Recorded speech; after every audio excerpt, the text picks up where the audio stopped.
महाराज की कथा झांसी प्रांगण में जो चल रही थी झांसी महानगर में, उसी में आज मेरा आगमन हुआ है। और इसलिए मैं कथा के माध्यम में ही ऋतिक जी की कथा में खड़ा हूँ।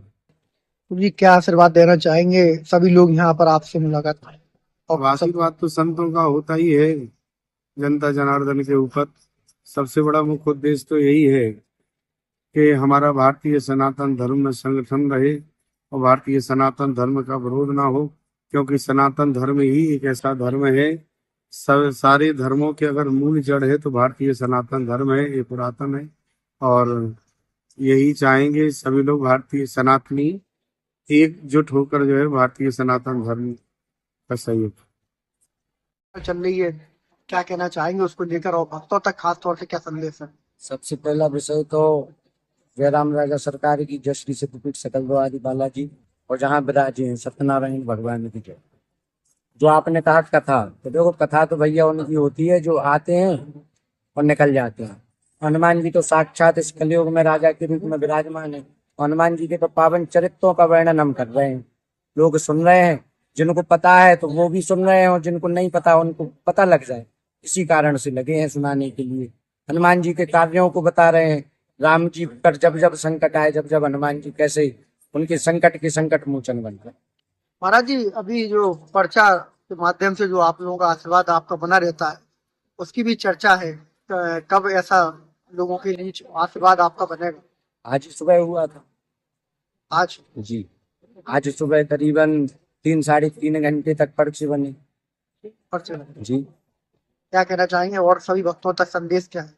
सभी भक्तों के लिए तो संदेश यही है कि कलयुग में तो नाम का जाप करो, जिससे भगवान की भक्ति मिल जाए। क्योंकि कलयुग में मनुष्य तो विश्वास पात्र है नहीं, जो कुछ है भगवान है। तो भगवान से जुड़ो, उनके चरण पकड़ो। और हनुमान जी तो इतनी दयामय, इतने करुणानिधि को उनसे तो एक बार बोल दो कि राम राम, उसमें ही सारे काम कर देते। यही संदेश है कि जो युवा पीढ़ी भी बहुत ज्यादा मन से अशांत और भटक रही है, तो विचार करो जरा और हनुमान जी के चरण और शरण में चले जाओ, जिससे आपका बेड़ा पार हो जाए और आपका मन भटके। गुरु जी, अब कल कथा का प्रारंभ कितने बजे होगा? कल कथा 2 बजे से होगी, क्योंकि अभी हनुमान जी के कई ऐसे पावन चरित्र और कार्य हैं जिनको 5 दिनों में तो ठीक ही ठीक है, 5 जन्मों में और विगत जन्मों में बता ही नहीं सकते। तो जितना भी वर्णन कर पाए, क्योंकि कल कथा का अंतिम दिवस है, तो इस चक्कर में जितना हो पाएगा। तो 2 बजे से और प्रभु की इच्छा तक कोई समय निश्चित नहीं है, क्योंकि हनुमान जी के आने का और जाने का कोई समय नहीं होता। इसी प्रकार कथा का भी कोई समय नहीं, हनुमान जी के कार्यों का कोई समय नहीं।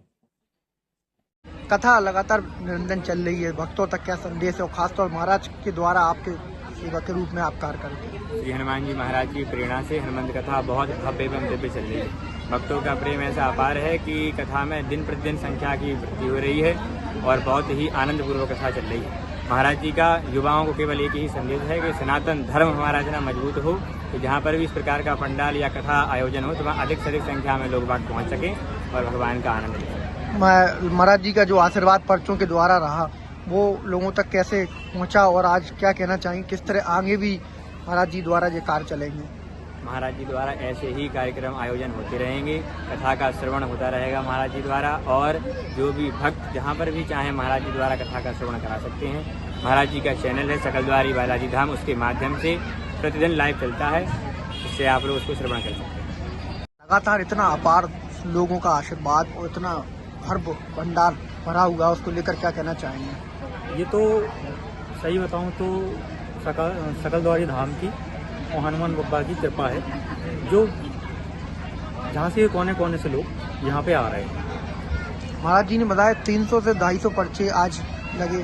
हाँ, क्या कहना चाहेंगे, खासतौर आपके सभी लोग नजदीकी हैं, उन तक क्या संदेश पहुंचा?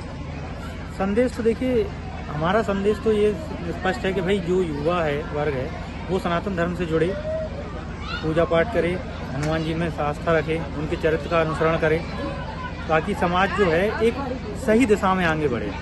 समाज आगे बढ़ना और सही दिशा में आगे बढ़ना, दोनों चीज़ों में अंतर होता है। समाज आगे बढ़ रहा है वो एक अलग बात है, लेकिन जब तक वो संतों के सानिध्य में नहीं रहेगा, समाज सही दिशा में आगे नहीं बढ़ेगा। अब कब तक कथा चलेगी? और ये कथा कल 5वां दिन है, आखिरी दिन है, उसके बाद परसों सुबह हवन होगा और उसके बाद में प्रसाद वितरण होगा।